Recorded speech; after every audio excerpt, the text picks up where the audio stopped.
एक समय की बात है, भगवान गौतम बुद्ध एक गांव में धर्मसभा को संबोधित कर रहे थे।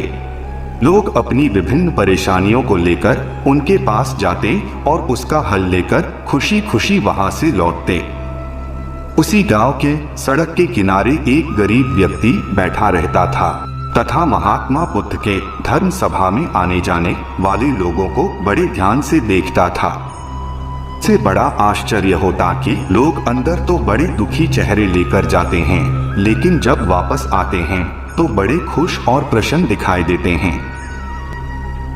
उस गरीब को लगा कि क्यों ना वह भी अपनी समस्याओं को लेकर भगवान के समक्ष रखें।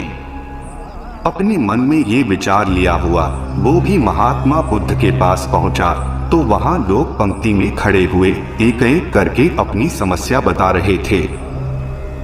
जब उसकी बारी आई तो उसने सबसे पहले महात्मा बुद्ध को प्रणाम किया और फिर कहा, भगवान, इस गांव में लगभग सभी लोग खुश और समृद्धि है, फिर मैं ही क्यों गरीब हूँ।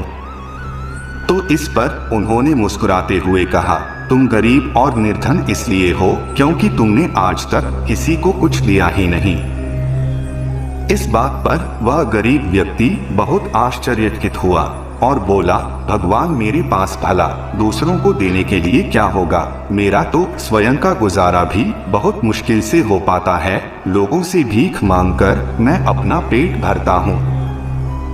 भगवान बुद्ध कुछ देर शांत रहे और बोले, तुम बड़े अज्ञानी हो। औरों के साथ बांटने के लिए ईश्वर ने तुम्हें बहुत कुछ दिया है, मुस्कुराहट दी है जिससे तुम लोगों में आशा का संचार कर सकते हो, मुख दिया है ताकि लोगों से दो मीठे शब्द बोल सकते हो, उनकी प्रशंसा कर सकते हो, दो हाथ दिए हैं, लोगों की मदद कर सकते हो।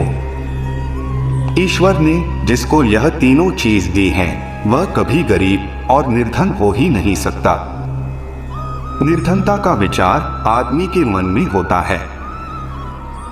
यह तो एक भ्रम है, इसे निकाल दो। कभी भी मन में निर्धनता का भाव उत्पन्न ना होने दो, गरीबी अपने आप दूर हो जाएगी। भगवान बुद्ध की यह बात सुनकर उस आदमी का चेहरा चमक उठा।